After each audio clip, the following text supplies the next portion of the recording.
Ako ang inyong Lolo Pael at ito ang aking kwento. Ang Aswang sa Kwait. Manong Orlan, paki-ready naman po sana ang sasakyan. Pupunta po tayo ng mall para bumili ng groceries. Bumungad ang amo niyang babae sa side door ng bahay kung nasaan ang parking area ng bakuran. Naroon kasi ang Ginoo at nagpupunas ng sasakyan. Ay, sige po ma'am, ihahanda ko na po. Maligaya namang tugon ni Orlan sa amo. Lumapit siya rito upang kunin ang susing iniabot sa kanya. At habang kinukuha ang nasabing bagay ay bigla namang naagaw ng atensyon ng Ginoo ang babaeng dumaan sa likod ng kanyang amo. Kilala nila yon. Ito ang bagong katulong ng kanyang mga amo na sinundo nila 3 buwan na ang nakakalipas. Ano yun, Mang Orlan? Paniniyasat sa kanya ng amo matapos siyang mapansin ito ang kanyang pagtitig. Wala po ma'am. Umiling-iling niyang sagot sa babae nang tila magising na siya sa realidad. Pagkadakay, ilang segundo rin niyang sinundan ng tingin ng babaeng dumaan. Tumingin din sa likod ng babaeng amo saka muling bumaling kay Mang Orlan. Napansin niyang may kaunting pagdududa sa mga mata nito pero agad ding napawi. O siya, sige po Manong. Pagkatapos po pala natin magpunta ng grocery store, pupunta po tayo sa Nanny Agency. Susundin natin yung bagong kasambahay. Sumasakit na talaga ang ulo ko sa mga kasambahay natin. Lagi silang naglalayas. Halata sa boses ng babae ang bahagyang pagkainis. Pasimpleng nangunot ng noo si Mang Orlan sa sinabing yun ng kanyang amo. Naglayas daw ang kasambahay nila ngunit nakita naman niya ang babae na dumaan kanina sa likod ng kanyang amo. Habang dumadaan pa ngayon ay nakaramdam siya ng kakaibang lamig sa buong katawan, lalong-lalo na sa may batok. Manong, ano ba, nakikinig ka ba? Bakit parang nakakita naman po kayo ng multo dyan? Namumutla po kayo.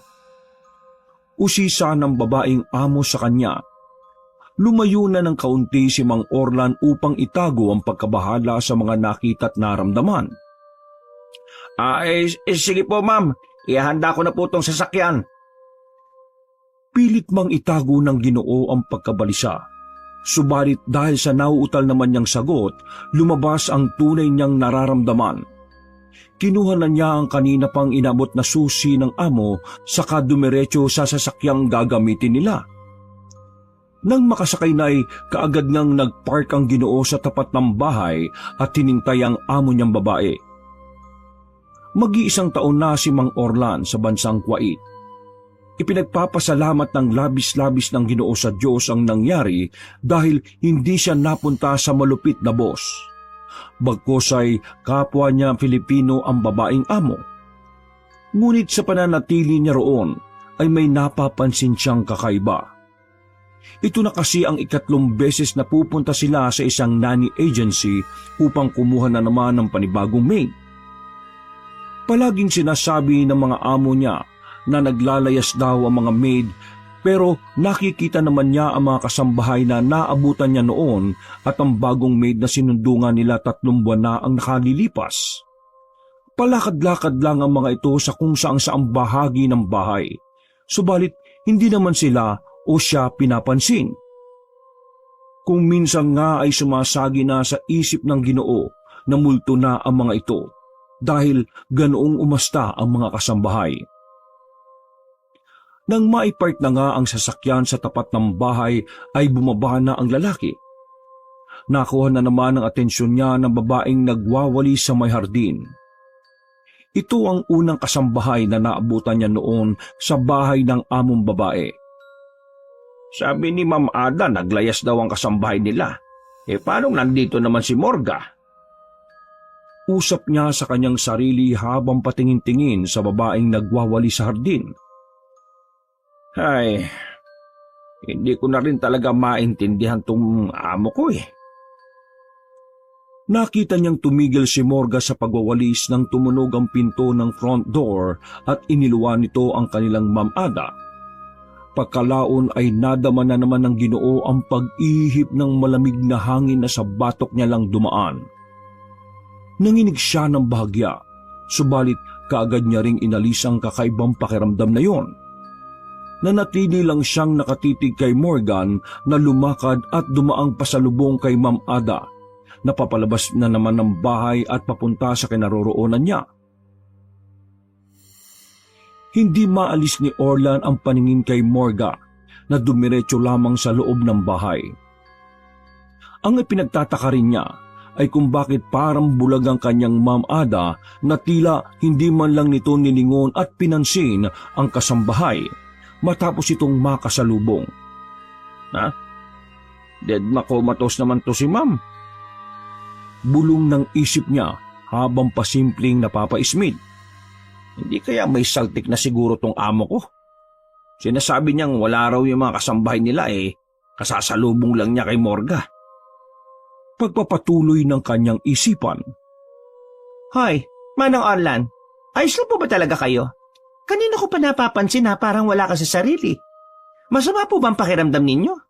Sabihin nyo lang para makapag-book ako ng cab. Tila nagising naman ang Ginoo matapos marinig magsalita ang kanyang among babae.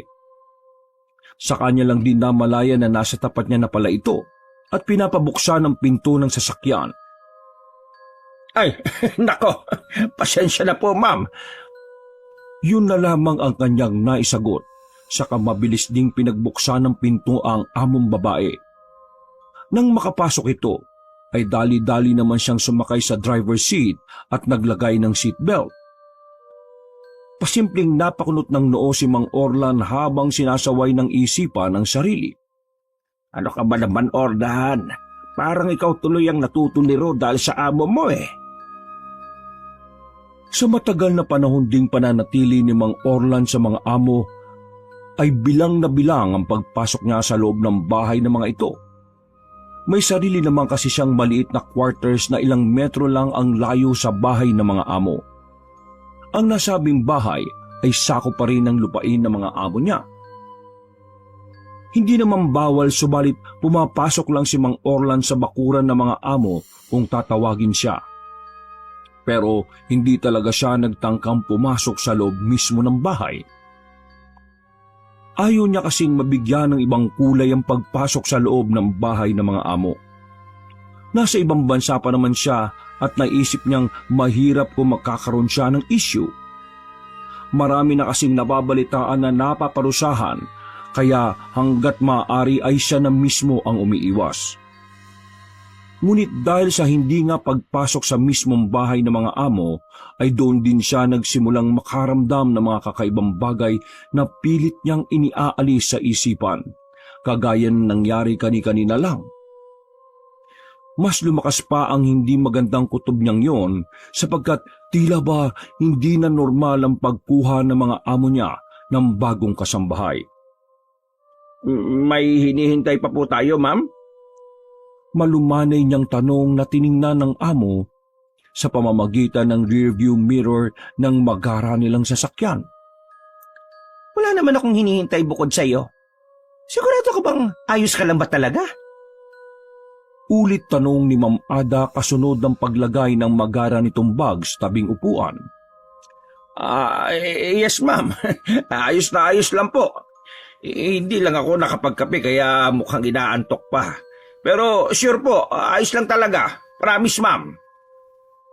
Panguutupan ni Mang Orlan na ngumiti ng pilit. Kung ganon, tara na't para maaga rin tayo makauwi't makapagpahinga ka naman.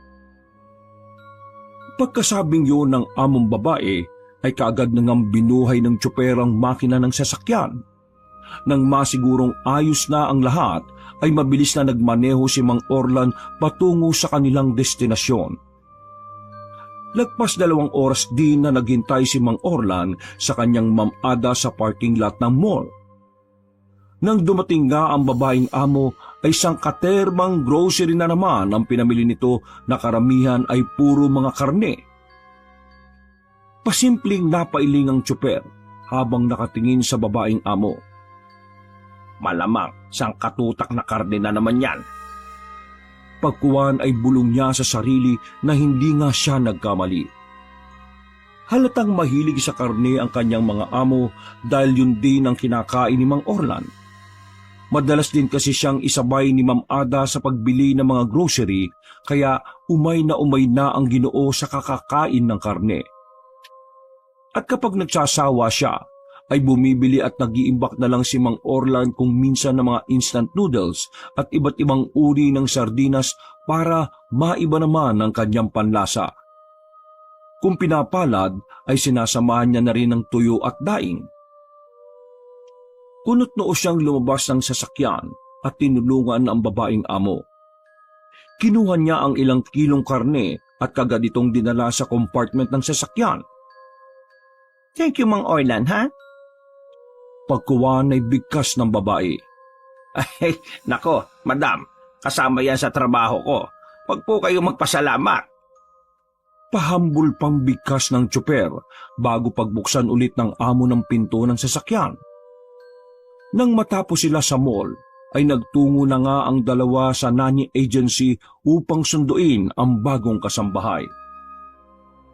Habang nasa biyahe, ay gusto sanang talungin ni Mang Orlan kung bakit sinasabi ng kanyang among babae na naglaya sa mga kasambahay. Samantalang nakikita naman niya si Morga at Carlina sa loob ng bahay. Kaya lang ay bago pa niya masabi ang tanong na yon, ay mayroon nang tumawag kay Ma'am Ada at hanggang makarating sila sa 4 na ahensya ay kausap pa nito kung sino man yung nasa kabilang linya ng telepono. Nang matapos na sa pakikipag-usap ay inutos muna ng babae na mag-park si Mang Orlan bago bumaba ng sasakyan ng kanyang amo. Minasdan lang ng tsoper si Ma'am Ada habang papasok ito sa nasabing gusali. At nang mawala na ito sa kanyang paningin ay saka siya napabuntong hininga. Kakaiba na kasi ang pakiramdam niya sa mga amo, lalo na kay Ma'am Ada. Pakiwari ni Mang Orlan ay masyado itong mahiwaga at misteryosa na napaka-weird. Buti na lang talaga naging Pinay si madam. Kung hindi rin siguro ako magtatagal sa kanya. Anas niya sa sarili habang napapapisil ng ilong. Wala na rin kasi siyang magawa ng oras na yon kundi hintayin ng babaeng amo kasama ang bagong kasambahay. Ayaw naman niyang lumabas ng sasakyan at maglakad-lakad sapagkat mainit ang panahon sa Kuwait kapag ganoong oras. Ay, nakakapagtaka talaga si Ma'am. Dugtong niya pa. Dahil walang magawa ng mga oras na yon, ay tinawagan na lang muna niya ang kanyang pamilya sa Pilipinas. Doon nga ay muli niyang nakita ang asawa na abala naman sa pag-aasikaso sa kanilang bahay. 10:00 pa lang ng umaga sa Kuwait habang 3:00 naman ng hapon sa Pilipinas. Napag-alaman nga ni Mang Orlan na ang pamangkin ni Orlan na si Gio ay papunta rin ng Kuwait para magtrabaho. Bahagyang nagulat ang Ginoo matapos yung malaman. Ngayon niya lang kasi nabalitaan yon at ayon sa kanyang asawa ay nalaman lang din nila noong naihatid na sa airport ang binata. Nang matapos makumusta ni Mang Orlan ang asawa at makausap ng ilang minuto ay saka naman lumabas ng gusali si Ma'am Ada. Meron itong kasama subalit hindi isang dalaga kundi binata. Habang papalapit ang mga ito'y minumukhaan ni Mang Orlan ang kasama ng kanyang amo. Hanggang sa makilala niya nga ito. Mang Orlan, nalimutan akong sabihan ng ahensya na naharang sa airport yung bagong kasambahay sana. Kaya sa ngayon, itong binata na lang muna ang isasama ko sa bahay. Kailangan ko rin naman ng hardinero. Paliwanag ni Ma'am Ada, subalit ang atensyon ng tsuper ay wala sa kanyang amo. Gio? Naibulalas ni Mang Orlan matapos mapagmasdang mabuti ang binatang kasama ni Ma'am Ada. Tito Orlan? Namamangharing napamulagat si Gio. Grabe naman, ang liit naman ng mundo, Tito. Hindi pa rin makapaniwala ang binata. Bakit? Magkakilala kayo? Singit ni Ma'am Ada na salitan pang itinuro ang magtiyo. Opo, Ma'am. Magalang na bikas ni Mang Orlan. Pamangkin ko po siya, anak ng pisang ko sa father side. Sa kanya nilingon ng binata. Hindi mo man lang sinabi sa amin na dito mismo sa parte ng Kuwait ka pupunta. Kumamot-kamot lang ng ulo ang binata na tila nahihiya sa kanyang tiyo. Pagkatapos naman ng nakakagulat na pagkikitang yon, ay dali-daling pinagbuksan ni Mang Orlan ang babaeng amo at pinasakay ito. Samantalang naupo naman sa tabi ng driver seat si Gio. Kasunod noon ay kinuha na rin niya ang mga bagahe ng pamangkin at saka ito isiniksik sa compartment kasama ng mga pinamili nila sa mall. Habang nasa loob sila ng sasakyan, ay napansin ng ginoong tsoper na tila hindi masaya si Ma'am Ada. Para kasing nawala ang ningning ng mga mata nito matapos malamang pamangkin niya ang binata. May problema po ba, ma'am? Tanong niya nang paalis na ang sasakyan. Wag po kayo mag-alala. Mabait po yung pamangkin ko at masipag. Dugtong pa ng Ginoo habang si Gio naman ay pangiti-ngiti lang. Mas mainam nga po na kakilala ko siya para maiwasan po ulit yung layasan kayo katulad ng mga nauna niyong kasambahay. Nilingon niya ang pamangkin. Kaya ikaw, Gio, nako, huwag kang magpaloko-loko dito, ha? Ma'am, ako na mismo ang uupak para sa inyo pag nagloko ito. Pampalubag-loob niya upang iwaksi ang nakikitang pagkabahala sa mga mata ng babaeng amo. Marami pang sinabi ang ginoong tsoper para lang ma-build up ang kanyang pamangkin. Subalit tila hindi yata kumbinsido ang kanyang amo. Kinuha lang nito ang telepono at tinawagan ng kausap kanina. Pasimpleng napakibit-balikat na lang ang Ginoo, sabay tingin sa kanyang pamangkin na masayang-masaya rin na mga oras na yon, sapagkat kahit papaano'y hindi ito malulumbay sa Kuwait. Akalain mo yan, Tito. Sa dami ng tao sa Kuwait, dito pa ako dinala. Anas ng binata na tila hindi pa rin makapaniwala. Hinayaan ni Mang Orlan ng among babae na makipag-usap sa cellphone nito. Bumaling na siya kay Gio at nakipag-usap. Akalain mo nga naman talaga, no, pamangkin. Swerte ka't kay Ma'am Ada ka napunta. Mabait tong amo natin. Kaya ikaw, magpakabait ka rin, ha? Sinadyang iparinig ng Ginoo ang mga sinabi niya sa among babae para kahit papaano'y masihan ito. Sa isip ng Ginoo ay tila milagro rin talaga ang nangyaring yon, at laking pasasalamat niya kahit papaano'y makakasama niya ang pamangkin upang magabayan ito. Kaya lang sa kabilang banda ng kanyang utak ay tila nangangamba naman sa loob ng bahay ang kanyang amo. Kaya nga po, Tito eh. Gusto ko kasi talagang masorpresa pero sa uli ako rin pala ang nasorpresa. Natatawang sabi naman ni Gio. Marami-rami tayong pag-uusapan nito, pamangkin. Mamaya, kapag hindi na abala, tumawag ka sa mga magulang mo at ipaalam na magkasama tayo. Alam mong kanina, pinag-uusapan ka pa lang namin ng tita Sabel mo. Tapos nagulat na lang ako, nandito ka na. Ay, ang pagkakataon nga naman talaga, no? Habang nasa biyahe ay marami pang pinag-usapan na magtiyuhin. Abala naman si Ma'am Ada sa likuran na patuloy din sa pakikipag-usap sa kung sino mang nasa kabilang linya. Ilang saglit pa nga'y pasimpleng minasdan ni Mang Orlan ang babaeng amo sa rearview mirror. Wala nang kausap noon si Ma'am Ada. Nakatingin lang ito sa labas at bakas sa muka ang malalim na iniisip. Bagya ring nakakunot ang ulo nito na parang hindi talaga masaya sa mga nangyari. Pasimpleng napaismid si Mang Orlan pero hindi nito ipinahalata sa mga kasama sa sasakyan. At pagkatapos ng malalim na pagbuntong hiningay, sinimulan na ulit kausapin ng ginoong tsoper ang kanyang among babae. Ma'am, ayos lang po ba kayo? Tanong niya bago magpatuloy sa pagsasalita. Papasensya na po kayo sa ingay namin itong pamangking ko, ha?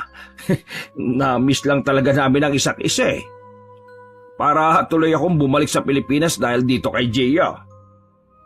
Ako naman, Tito. Hindi ko masyadong mamimiss ang Pinas. Mabuti na lang talaga at kayo ang kasama ko.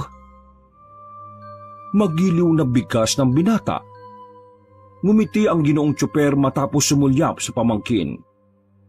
Pagkatapos noon ay binalingan niya ulit ang among babae na tahimik pa rin na mga oras na yon.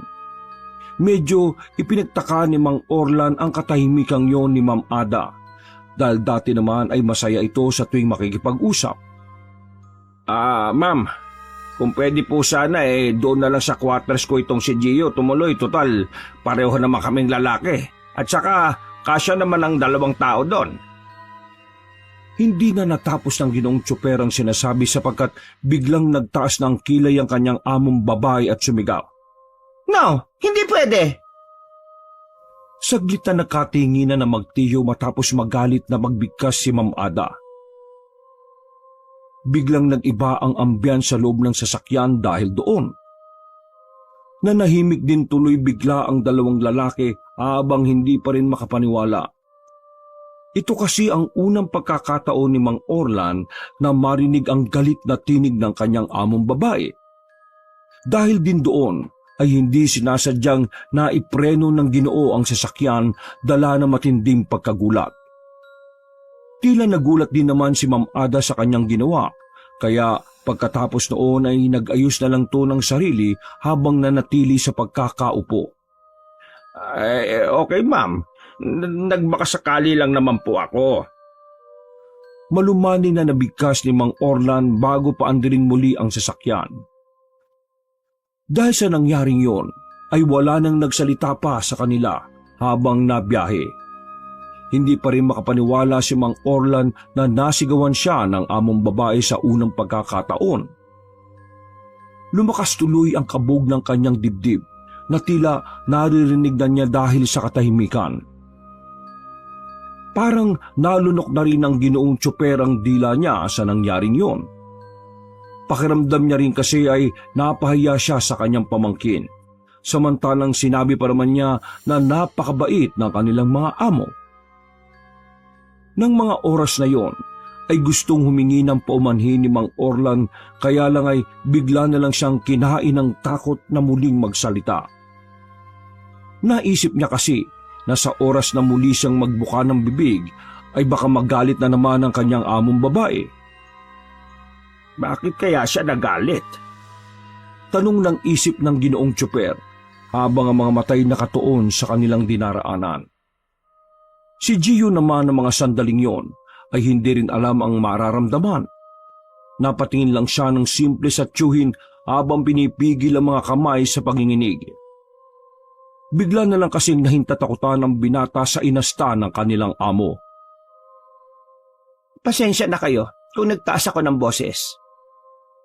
Sabay na napalunok ng laway ang magtiyo matapos nilang marinig na magsalita ng mahinahon si Ma'am Ada. Ang paghingi ng tawad ng babae ang bumasag sa katahimikan sa loob ng kotse. May iniisip lang kasi ako. Nagulat lang din ako sa sinabi ni Mang Orlan. Pasensya na ulit kayo. Ayaw sanang sumagot ni Mang Orlan sapagkat hindi pa rin kumakalma ang puso niya ng mga oras na yon. Subalit, alang-alang sa kanyang pamangkin upang mawala na rin ang takot dito, kaya napilitan na rin siyang tumugon sa among babae. Ay, wala pong problema yon ma'am. Pasensya na rin po kayo Yun na lang ang nasambit ng Ginoong Tsoper. Iko-consider ko ang sinabi mo, Manong Orlan. Pero hindi ko maipapangako. Hindi naman kasi katulad mo si Gio. Mas madalas silang kailangan sa bahay kaya mas mainam na naroon lang sila kumpara sa iyo na on-call lang naman. Pagkuwan ay bigkas ulit ni Ma'am Ada dahilan para mapangiti ng tipid ang magtiyo. Salamat po ma'am. Ayos lang naman po. Saka bumaling ang Ginoo sa kanyang pamangkin at pasimple itong tinapik sa hita. Hindi ba, Gio? Opo ma'am. Okay lang po. Bigkas ng binata na nung mga sandaling yon ay unti-unti na ring nawala ang panginginig ng mga kamay. Pagkatapos ng usapang yon ay nanahimik na ulit ang lahat habang nagbabiyahe pabalik sa bahay ni Ma'am Ada. Ilang oras pa ang lumipas Matapos ang mahabang katahimikan ay nakauwi na nga sila. Nasa tapat pa lang sila ng gate ay natatanaw na kaagad ni Mang Orlan ang dalawang kasambahay na sinasabi ng kanyang amo na naglayas daw. Nakatayo ang mga ito, sina Morga at Carlina sa magkabilang dulo ng nasabing gate. Habang bumubukas ito, nakatingin lang ito sa kanila. Seryoso mga pagmumukha na tila walang mga emosyon. Hindi maganda ang naging pakiramdam ni Mang Marlon pagkakita kina Morga at Carlina. Bigla siyang nakadama ng panlalamig ng sikmura pero isinantabi niya muna ito. Ipinasok na niya ang sasakyan sa compound at inihinto ito sa tapat ng main entrance ng bahay. Saglit siyang napalingon sa gate na hindi pa sumasara. Nang sulyapan niya kung nandoon pa ang dalawang babae ay bahagya siyang nagulat sapagkat wala na kaagad ang mga ito sa magkabilang dulo ng gate. Ha? Ang bilis namang nawala ng mga yon. Tanong niya sa sarili na naantala lang din sapagkat nag-utos na ang kanyang amo na ibaba ang mga nasa compartment. Nang maibaba na niya ang bagahe ni Gio kasama ng mga pinamili sa mall, ay saka niya kinausap ang pamangkin. Magpakabay ka rito, ha?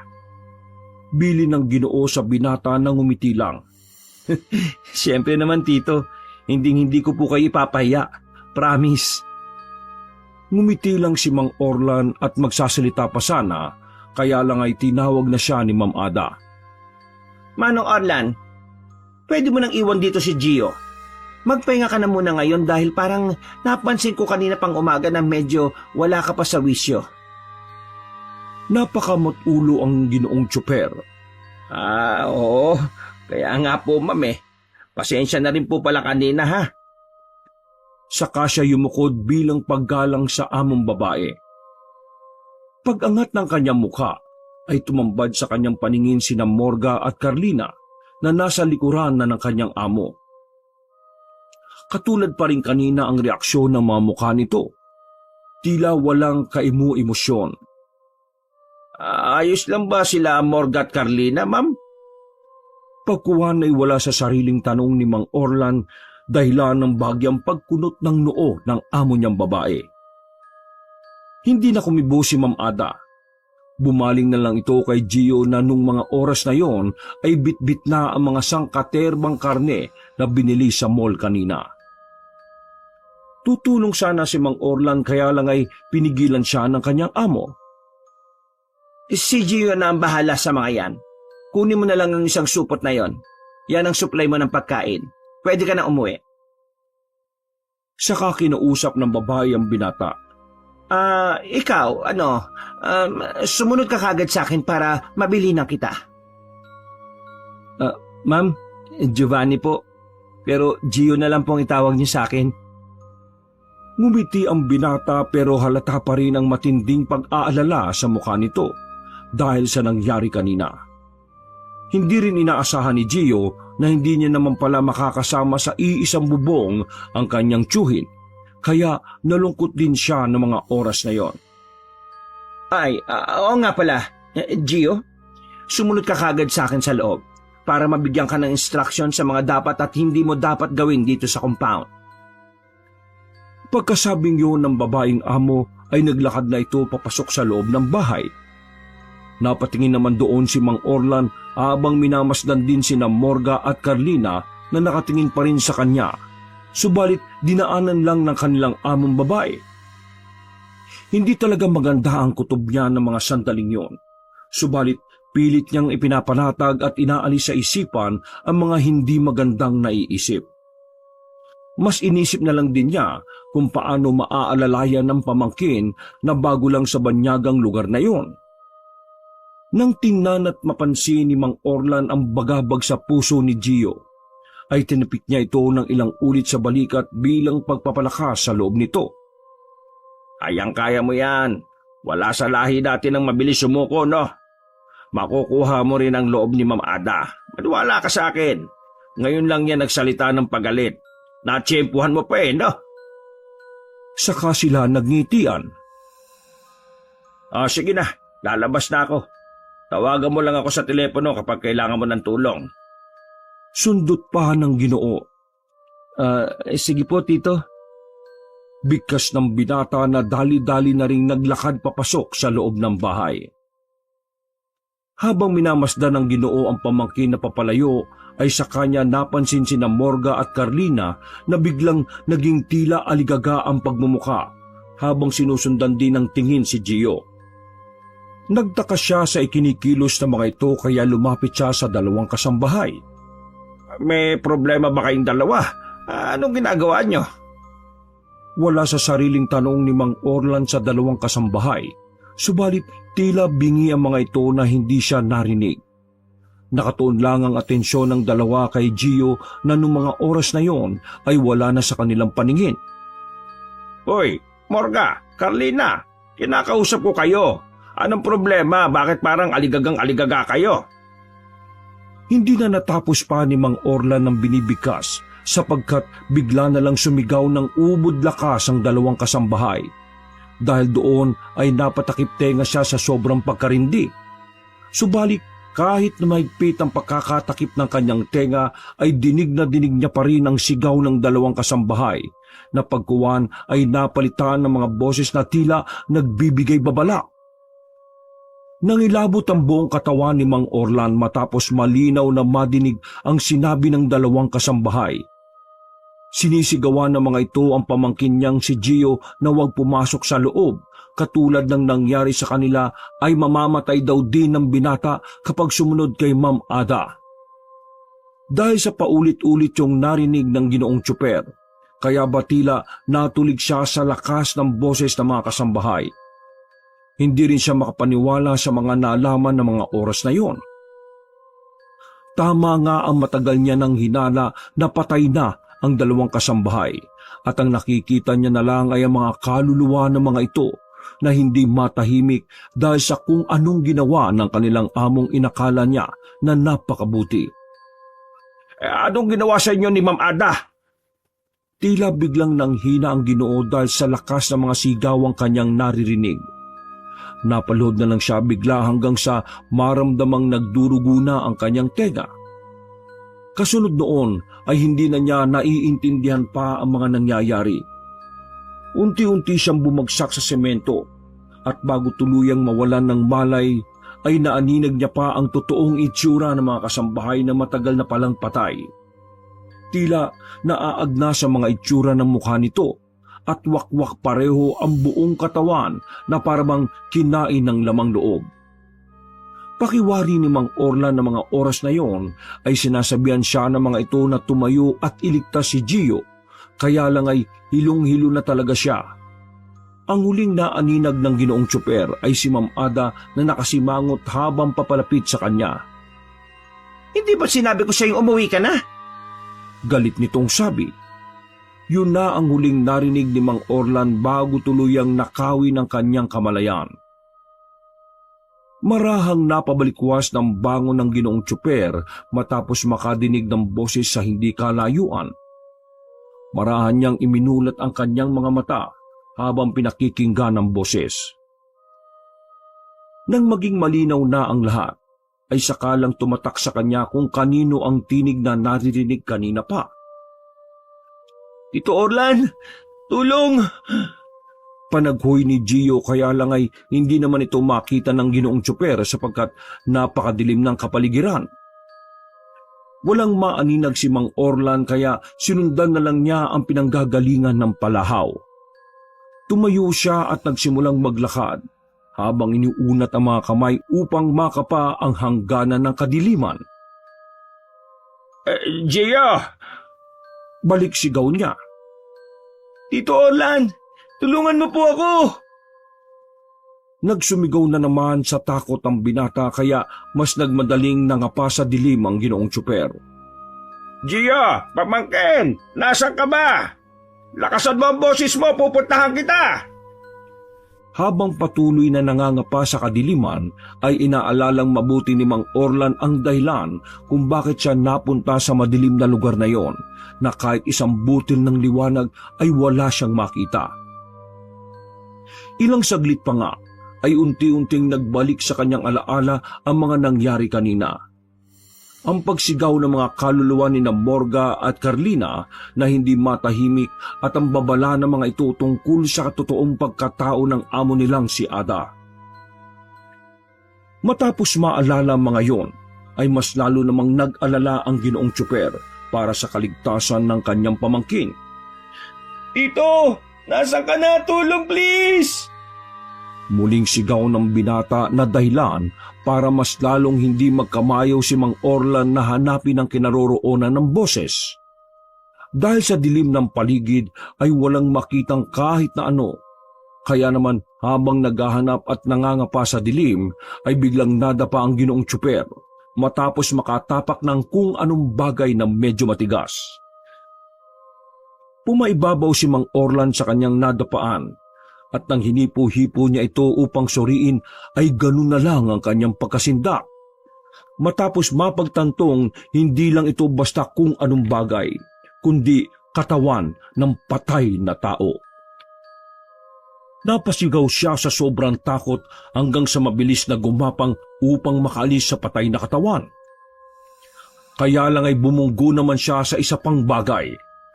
Marahan niya rin itong kinapakapa at katulad kanina, hindi nga siya nagkamali ng hinala. Isa na naman bangkay ang nabunggo niyang bagay. Dahil doon ay unti-unting kinumutan ng takot ang Ginoo matapos maisip na nasa lugar siya kung saan tinapon ang mga patay na nabibiktima ng kanyang amo. Kaya rin pala nakakasulasok ang amoy sa lugar na yon. Tito, tulong! Nandiyan na siya! Nandiyan na! Tulong! Sa muling pagsigaw ni Gio ay alam na alam ni Mang Orlan na hindi na maganda ang nangyayari rito. Kaya naman kahit takot na takot dahil sa puno ng bangkay ang kanyang kinaroroonan ay sinika pa rin ng Ginoo na mahanap ang kanyang pamangkin. Gia!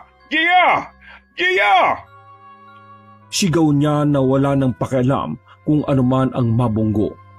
Ang mahalaga kay Mang Orlan sa mga oras na yon ay mailigtas ang pamangkin. Gia! Sumagot ka! Sumagot ka! Nasaan ka ba? Hindi na natapos ng Ginoo ang sinasabi dahil may kung anong bagay na bumagsak sa kanyang harapan. May nagtalsikan na likido sa kanyang mukha at katawan at nang maamoy niya yon ay bigla siyang napaupo habang napapaatras. Nang mapagtanto niya ang masangsang na dugo ay mas lalong nahintakutan si Ginoong Orlan hanggang sa bigla siyang natigilan matapos makarinig ng mabibigat na yabag. Gio! Gio! Takot niyang bigkas. Gio, ikaw na ba yan? Hindi sumagot ang gumagawa ng mabigat na yabag, bagkos ay mas lalo lang bumilis ang paglakad nito. Hanggang sa bigla siyang nahawakan ng maigpit sa kanyang braso. Nagkakakawag sa takot at pilit na nagpupumiglas ang Ginoong Tsuper habang sumisigaw ng sagad sa lalamunan. Bitiwan mo ako! Bitiwan mo ako! Hayop ka! Sino ka bang hayop ka? Kahit anong gawin niyang pagpupumiglas, ay hindi siya makakawala sa kung sino mang nakahawak ng mahigpit sa kanyang braso. Hanggang sa unti-unti siya nitong yapusin. Pinilit pa rin pumiglas ni Mang Orlan habang hinahampas sa kung saang-saang bahagi ng katawan ang nasabing nilalang. Hindi siya tumigil sa pakikipaglaban para maisalba ang buhay hanggang sa unti-unti na lang siyang nanghina dahil sa sobrang higpit ng pagkakayakap nito. Bitiwan mo ako! Tulong! Gio! Saan ka na? Nanikip ang kanyang dibdib, subalit pilit niya pa rin lumaban hanggang sa nawalan na naman siya ng malay tao. Pagmulat ng matay, pawis na pawis ang buong katawan ni Mang Orlan. Natataranta siyang bumangon at nagpunta sa isang sulok para magkubli hanggang sa unti-unti niyang mapagtanto na nasa sariling kwarto pala siya ng mga sandaling yon. Anong nangyari? Tanong niya sa sarili na pilit inaalala ang lahat. Nang magbalik sa alaala niya ang pamangking nasa panganib, ay wala nang inaksayang oras pa ang ginoong tsuper. Dali-dali siyang lumabas ng quarters at tumakbo papunta sa compound ng kanyang amo. Tinahak niya ang madilim na daan ng gabing yon dahil malapit lang naman ang kinaroroonan ng nasabing lugar. Pagdating niya sa tapat ng gate ay nakabukas ng bahagya ang maliit na gate sa bandang kaliwa. Kaagad siyang pumasok doon hanggang sa marating ang main entrance ng magarang bahay. Napatuyo muna siya roon at napatingin. Muli siyang nangilabot matapos maalala sina Morga at Carlina. Ang mga babalat sigaw nito tungkol sa kanilang among si Ma'am Ada ay sumagi rin sa kanyang isipan. Nangilabot na naman siya matapos yung maalala at napayakap pa siya sa sarili nang biglang maalala ang madilim na lugar na napuntahan niya kung saang huli niyang narinig ang boses ng pamangking si Gio. Hindi na alam pa ng ginoong tsuper kung panaginip lang ang mga pangyayaring yon o kung totoo. Subalit isa lang ang nasa isip niya ng mga oras na yon. Kailangan kong mailigtas si Gio. Wika niya sa sarili na unti-unting inihakbang ang mga paa papasok sa loob ng bahay kahit pa hindi maganda ang kanyang kutob. Dahil sa napangunahan na ng matinding takot, kaya naman hindi na tumuloy si Mang Orlan. May iba siyang naisip na paraan. Pumunta siya sa side door ng magarang bahay na malapit sa parking area. Sumilip-silip siya roon hanggang sa makita niya sina Ma'am Ada sa kusina na nagluluto ng karne. Siya yung nagluluto kasi pinatay na niya yung mga kasambahay. Kailangan ko talagang mailigtas sa pamangking ko bago pa nila mapatay ito. Saka lang din naisip ng Ginoo na kaya pala ayaw ng amo niyang babae na sa quarters niya tumuloy si Gio ay tsak na ngang may balak ding itong patayin ng kanyang pamangkin. Paglakad ng kaunti ay naamoy niya rin ang mabangong halimuyak ng niluluto ng amo niyang babae. Nakita niya rin na naroon ang asawa nitong Arabo. Nang igala pa niya ang tingin sa palibot ng malawak na kusina, ay sa kanya napansin si Gio na nakatayo sa bukana ng kusina. Napanatag ang loob ng Ginoo pagkakita sa pamangkin. Nakahinga siya ng maluwag dahil sa wakas, ligtas si Gio at hindi pa nga siya nahuhuli. Ay, kung gano'n panaginip lang talaga ang nangyari. Anas niya ulit sa sarili na hindi na malayang nakatingin na sa kanya ang among babae. Anong ginagawa mo dyan? Hindi kaagad nakaimik si Mang Orlan hanggang sa makalapit na lang ang amo niyang babae. Pumasok ka rito. Naamoy mo ba yung mabangong pagkain? Ngumiti ito na lalong nagbigay takot sa puso ng ginoong tsuper. Halika, sabayan mo na kaming kumain. Hindi niya alam kung ano ang mararamdaman ng mga oras na yon. Sa takot ay sumunod na lang siya at pumasok sa loob. Umupo siya sa tapat ng hapagkainan sa pinakadulong upuan. Nagulat din siya dahil biglang lumapit si Gio at umupo rin malapit sa kanya. Nang tingnan niya ang pamangkin, ay tila wala ng emosyon ng mukha nito, kaya kinutuban na si Mang Orlan. Hindi ito maaari, Gio. Pabulong niyang sabi pero nakatanga lang ang kanyang pamangkin na parang hindi siya narinig. Hindi pwede ito. Buhay ka pa, hindi ba? Halos pabulong niyang sambit na tila maiiyak na at hindi na rin alam kung ano ang iisipin ng sandaling yun matapos mapagtanto na hindi nga talaga panaginip ang nangyari. Ang madilim na silid na napuntahan niya, ang paghingi ng saklolo ng kanyang pamangkin, lahat ng yon ay totoo. Bakit parang tulala ka na naman dyan, Manong Orlan?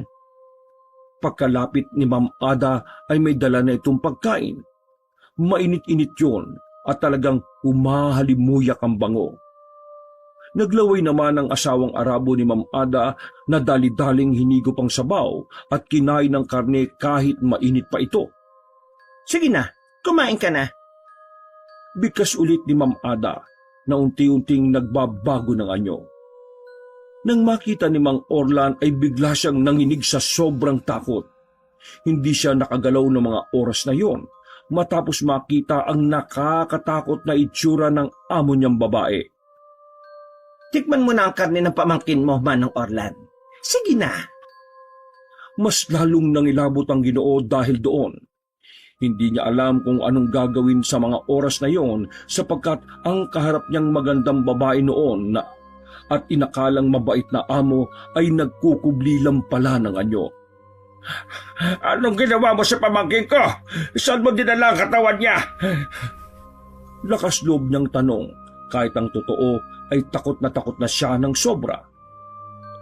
Ngumiti lang si Ma'am Ada bago magsalita ulit. Nanggaling ka na roon kanina, hindi ba? Gusto mo bang pumunta ulit doon? Wag na, Manong. Hindi mo na rin naman makikita ang bangkay ng pamangkin mo. Sobrang dilim doon. Ilang saglit pa ay biglang sumeryoso ang mukha ng amo niyang babae at pagkatapos ay nanlilisik ang mga mata nitong kinalabog ang mesa. Wala namang pakialam ang Arabo na patuloy lang sa pagkain ng karne ng tao.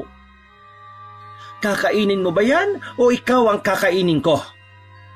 Motoridad na sambit ni Ma'am Ada. Bibilang ako ng 3. 1, 2, Kasabay ng marahang pagtulo ng mga luha at habang nakatingin sa kaluluwa ni Gio na nakaupo malapit kay Mang Orlan ay napilitan siyang tikman ang karne ng pamangkin. Hindi nagtagal ay naubos niya ito't nasarapan din siya. Masayang masaya naman si Ma'am Ada dahil sa mga nangyari at magmula noon ay nanatili na roon ng Ginoong Tsuper at nasanay ng kumain ng mga karne ng tao dahil sa amo niyang aswang. Nang umuwi sa Pilipinas si Mang Orlan ay natakam na ito sa karne ng tao. Kaya dumating ang panahon na kahit ang sarili niyang asawa at mga anak ay pinatay niya, makatikim lang ng karne ng tao. Hindi naging maganda ang karanasan ni Mang Orlan. Naging aswang siya, ngunit hindi pumayag ang pagkakataon at ang nasa itaas na ipagpatuloy niya ang masama niyang gawa. Nalaman ng mga kanyang kapitbahay na siya ay isang aswang at siya ay tinugis at napatay ng kanyang mga kabaryo. Maging ang mga amo ni Mang Orlan sa Kuwait ay nahuli rin sa mga pinaggagawa nila sa kanilang mga kasambahay at ang mga ito ay naparusahan. Dito natin masasabi na ang masamang gawa ay hindi talaga magtatagal at magtatagumpay. Wakas!